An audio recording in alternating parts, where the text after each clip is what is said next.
กราบทักทายสบายดีเนาะคลิปนี้ก็มาอยู่กับซ่องคำพูดไทยแต่งคือมื้อนี้เฮาสิออกไปหน้าเนาะไปเทคอกหมู เลี้ยงหมูอยู่หน้านะคอกหมูมันลุก็เลยแม่บอกให้ไปเทให้มันนั่นนะเทมันลุหั่นแหละสิเอาคันนี้แกอันน่ะไปแกปูนแกไปจังไปเปลี่ยนม็อกก่อนใส่ม็อกตัวปะอยู่นอกคนแหละม็อกใหญ่แต่ม็อกใหญ่เบิ่งม็อกแกอ้อยหั่นแหละนี่เด้ญี่ปุ่นเปลี่ยนทำม็อกตัวนั้นเพราะว่าม็อกตัวนี้เขาเอาไปว่านนี่เนาะเอาไปแก่ขี้ดินว่านนี่ไปแก่ขี้ดินเมื่อนั่นแหละ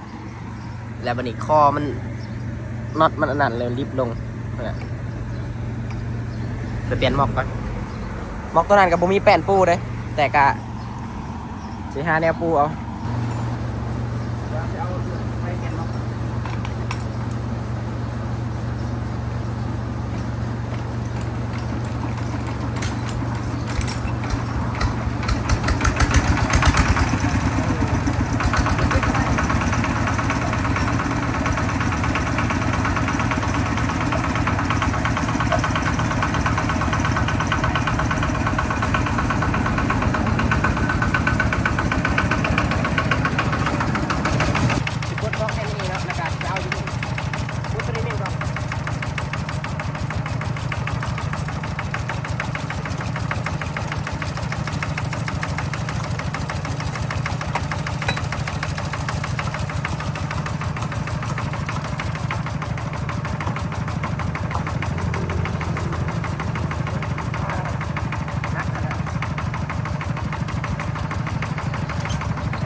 ไปเอาตามที่เราบอกแกปูนแกไปจังตอนนี้กำลังทำการถอยไปเอาปูนแล้วก็ไปนาเอาไปแบบม็อกใหญ่เลยนะ เพราะว่าม็อกตัวนั้นเขามันต่ำเขาไปแกะขี้ดินละใหม่นี่อันนั้นรีบขึ้นเขาไม่ได้แปลก็เลยเอาม็อกตัวนี้เลยเสือกผมมีแนวปูอีกได้ก็เลยเก็บไม้มาใส่พอได้โปงเครื่องหน่อยหนึ่งมันแกอ้อยดิมันจะเป็นต้องปูไม้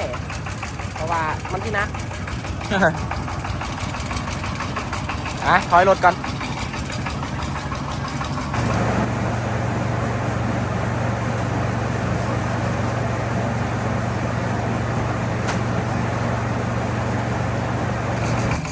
ตอนนี้เขาก็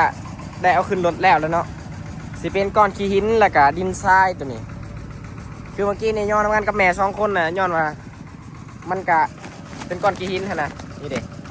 มันก็ค่อนข้างที่จะนักเลยเห็นว่าน้อยๆนี่ก็โอ้น้ำหนักมันลายเลยเนี่ยกับย่อใส่กันย่อคนเดียวมันก็สินัก ย่อใส่กันกับไทยแน่แม่ย่อใส่สิเป็นประมาณนี้เนาะไปเดินทางกันเลย let's go เจอปัญหาได้ที่รถตกมุม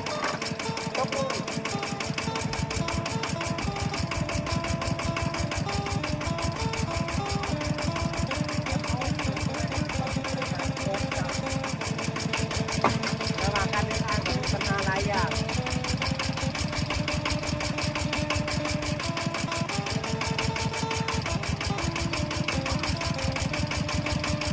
เ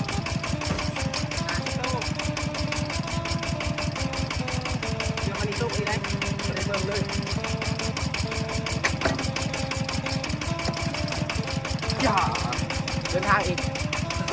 ยังไกลอยู่ไปเห็ดตกซ้ำใช่แล้วยังเห็นเลยบ่เห็นไปเลยยังไกลอึ๊บไปเดินทางต่อครับอะไรสิดับตกคุมแห้งพุ่น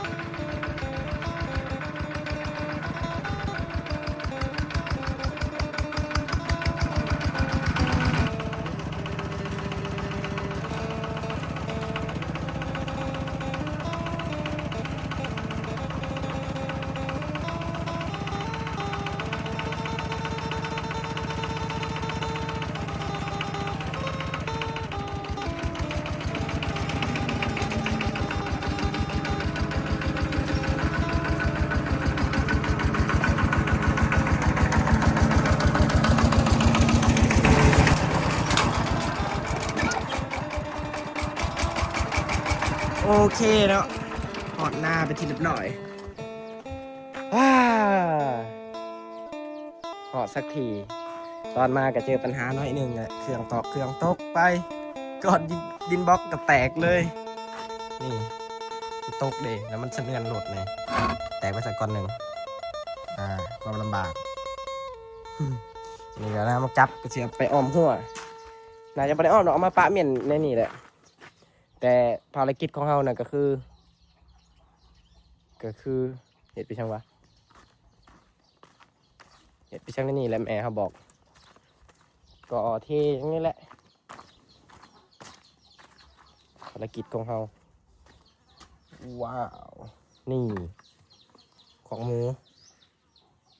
บอลมันลุได้หนีเราหายเทเราหายกอเบิ่งไปเมื่อกี้กับบริกรนี่หมูที่เลี้ยงเมียนแล้วก็คอกหมูอยู่นี่อีกมันลุเพิ่นบอกให้เทอยู่นี่ดิมันลุนี่แต่ก็บ่ได้เทดอกให้พอเทเพราะว่านี่เนาะนากับมีเป็ดมีไก่มีหมูมีทั้งหลายอย่างมีน้องจกใหม่พร้อมไปเบิ่งน้องดีกว่าน้องดุดใหม่เหยียบเครื่องปลูกแล้วเขาดุดให้ใหม่น้องก็ได้โอ้ยผุนเนี่ยนี่นะอย่างเขาดุด10 ล้านกีบไปลงไปรีวิวดีกว่า เดี๋ยวเบิ่งไปชมกันเลยนี่ขี้ดินนี่แบบค่อนข้างแบบที่จะเหนียวเลยขี้ดินนี่ตอนเขาดุดนะคือแบบเหนียวแห้งแต่มาตอนนี้นะโอ้ทุบหัวก็แตกไว้ดอกแข็งขนาดเบิ่งผู้ แข็งกันเลยผู้อันนี้คือน้องดุดใหม่ถ้าก็ดุดวางนี่แหละวางบดนนี่แหละเป็นไฮน่าเนาะแล้วก็ดุดน้องเอาเมียนน้ำน้องเมียนเห็นยังว่าเขาเมียนน้ำแต่ว่าจะไปหาแกอ้อยกันยังไม่ทันได้ไปเนาะงานเขายังไม่ทันได้ตัดสวนนะครับถ่ายติดตามตอนต่อไปเดี๋ยวไปหลุนเด้อนี่หน้าเขาก็จะเป็นแบบนี้เลยเนาะน้องแบบดุดใหม่นะแต่ก็คือว่าแหละโอ้ยมันแบบบกคักปันใดน้องแบบนี้บ่อยากเวิร์กปันใดเนาะนี่ตัวนี้น้องเก่าฮะไปกลับคืนไปรีวิวกันต่อมีปลาด้วยนี่น้ำมันอาจจะขุ่นๆนะเพราะว่าน้ำเป็ดมันลงนี่ก็มีต้นมะนาวรีวิวไปมั่ว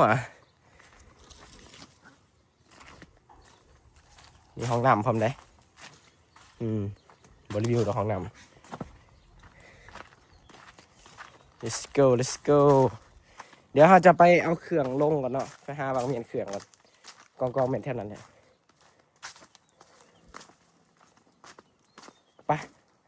ไปกันเลยเมื่อยตอนนี้เบิ่งกินหมากกันนี่ก่อนบ้านเจ้ามีบ่นี่หมากอันนี้นะบ้านเจ้ามีบ่แกะกินในมันกินในหมากอันนี้บ่แม่นกินในมันในกินหยำแซ่บไงเอี่ยวมาทางรถบัดนี้รถนี่ก็ยังบ่ทันใส่ท่อแต่งเนาะกล้องอันนี้มันใส่ท่อก็ยังบ่ทันใส่เป็นช่วงนี้ไปก่อนตอนแรกนะเฮาบ่น่าเฮ็ดเลยสีนะโครงมันนะสีโครงอยู่นี่นะเฮ็ดแล้วบ่คือเว้ยรู้สึกว่ามันขัดตาอย่างไรก็บ่จักแต่จะเป็นสีเก่ามันตอนแรกโอ้เสียดายเด้เท่กว่าตัวเก่ามันอย่าเวลากลับไป ประมาณนี้เนาะหาวิธีเอาลงเครื่องก่อนเดี๋ยวเอาเครื่องลงวางใดที่มันเหมาะสมนะเดี๋ยวนี้บ่หรือว่าจะเมียนทางนั้นบ่ครับเบิ่งต่อไปพักผ่อนก่อนเมื่อยแหงหลังจากที่เราอยู่มานี่ก็เพิ่งเติบเลยแหละยังบ่ทันได้ค้นลงเลยเป็นยังไงอยู่กะในนี่แหละพอเราแดดซึมๆจากนอนแต่บัดนี้ก็คือสิมาค้นเครื่องจากรถนี่ลงไปเมียนแล้วก็สิพาทุกคนไปหาเกลือหมูไปทำความสะอาดหมูแน่อาบน้ำให้มันบ่เดี๋ยวสิพาเห็ดเลยตอนนี้คือเอาเครื่องลงก่อนอยู่ดีแต่เฮิงเลยแต่บ่ได้เห็ดพี่ช้างเหนื่อยขนาดมันเด็กนอนมันเด็ก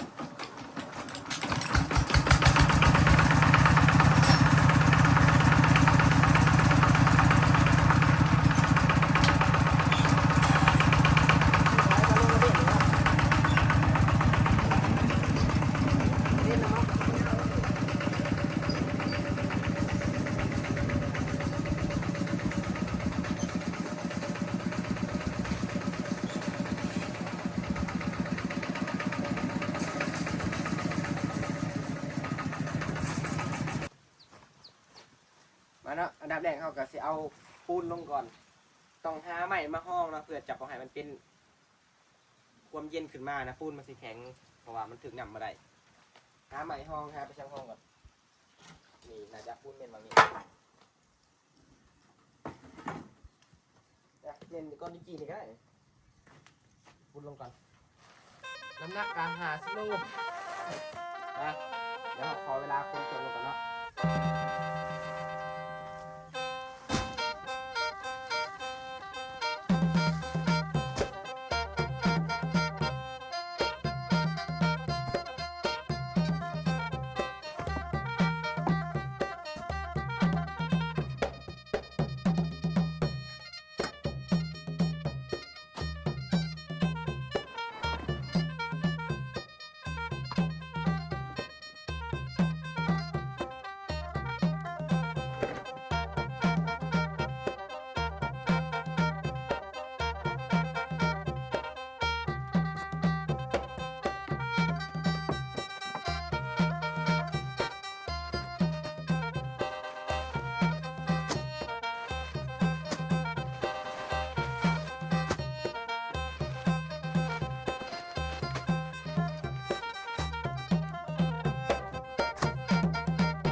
โอเคนะเสร็จภารกิจเป็นที่เรียบร้อยก็ได้ค้นเครื่องลงมาแล้วเดี๋ยวเราจะพาทุกคนไปเพื่อหมูกันเลยบัดนี้แล้วแรกเราต้องไปตักหัวอาหารก่อนหัวอาหารอยู่ทึงเทียงนี่เดี๋ยวจะไปถอดให้หมูกินไปเบิ่งกันเลยนี่เนาะทำมาหอดหัวอาหารแล้วเขาก็ได้ถอกลงไปแล้วน้อยหนึ่งเพราะว่ามันเมิดดีเดี๋ยวเขาสิเจาะใหม่เลยนี่ปานใหม่หลังจากที่เราปาดแล้วเราก็สิมาตักใส่นี่แล้วนี่เพื่อจะมาให้หมูเพราะว่าตอนแรกมันบ่เต็มตะขู่เลยตอนเขาใส่เราต้องเอาเต็มขู่ไปของหมูกันอาหารหมูแบบพิเศษของหมูกับมีหลายของเนาะแต่ว่าหมูบ่มี หมูน้อยเพราะว่าเรายังบ่ทันไปซื้ออีกตอนแรกเราให้เขาก่อนนี่บอกน่าจะบริกรหรอกว้าวเนาะหมูเหลือฟอกเดียวนี่เดี๋ยวสิถอกให้มันตักให้มันก่อนปึ๊บว้าวมันดีใจแล้วมันดีใจที่มันได้กินอาหารถอกละลายเลยถอกเบิดเลยบอกฟังเลยก่อนเดี๋ยวมากินหมูเบิด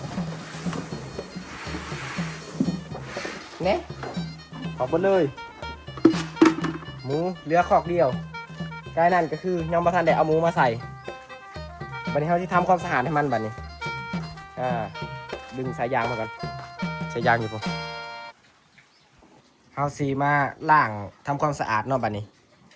อันดับแรกเขาต้องเปิดไดก่อนปึ๊บน้ำมันก็จะออกมานี่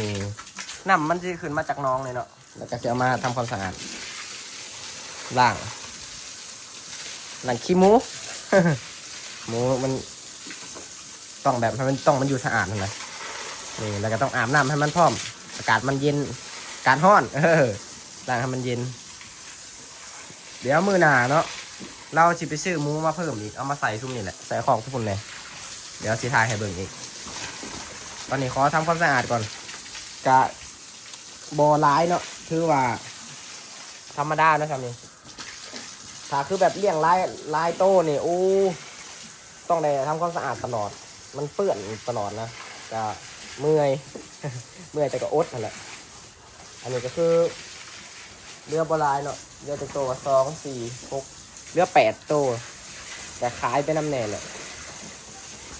ประมาณนี้เนาะขอทำความสะอาดมันก่อนแล้วก็จะอาบน้ำให้มันเลยมันได้หลินน้ำมันก็เย็นคัก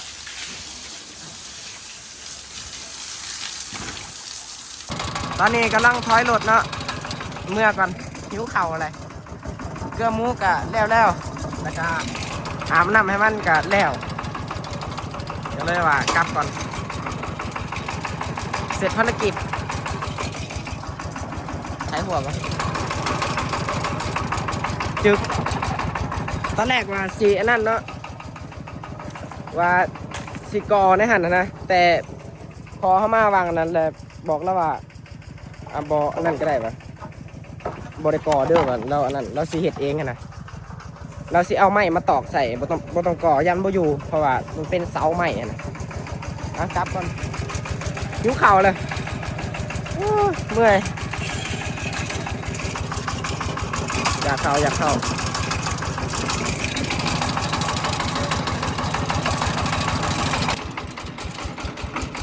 ไปเดินทางกลับบ้านเมื่อก่อนอยากเข้าแล้วตอนทำมาประมาณ10 โมงเนาะตอนนี้ก็เป็นเวลา12 โมงคือว่าโดนเติบได้มากแล้วก็นอนอยู่นั่งลิ้น ไม่ได้เห็นยังสับ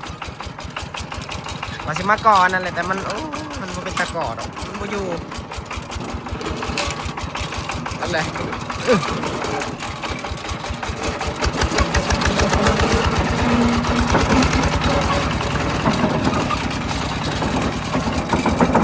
ไปแบบโคตรจะอุบาทเลยเนาะลักไล่เนี่ยเพราะว่าไม่ได้ตอบแล้วมันดอนกระโปงเฉยสื่อเพราะว่าติดหลังมันก็แข็งเนาะไปแล้วมันดองมาทางหลังถ้าบริแกนักนะแบบแวบลุ่มออกไปธรรมดานะแต่เขาแบบเติมลายเติม8 โลตีนมันเลยดองข้างหน้าก็ดองเพื่อนกลับไปเร็วก็ได้ไปเร็วใหม่ชิโต้คอยไปจะหอดเดือนแล้ว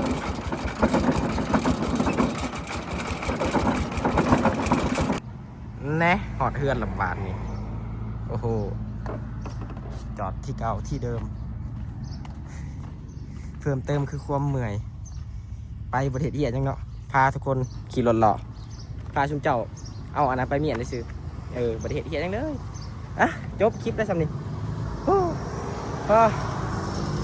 ใครเบิ่งมาฮอดตอนนี้กะกดติดตามเนี่ยกดไลค์พร้อมเป็นกำลังใจ กดไลค์พอได้เข้าไปเบิ่งแล้วโอ้คนกดไลค์หลายคลิปนี่เป็นกำลังใจให้คลิปต่อไปเดี๋ยวเฮาสิพาทุกคนไปเบิ่งคลิปเขาแก่อ้อยเดี๋ยวสิไปถ่ายเอาถ่าเบิ่งถ่าติดตามได้เบิ่งแน่นอนติดตามเนี่ยบ่ผิดหวังเฮาก็ยังสิแก่อยู่แต่สวนเขายังบ่ทันตัดอ้อยเนาะส่วนที่เฮาสิไปแก่นะก็คือถ่าเขาตัดก่อนประมาณนี้เนาะ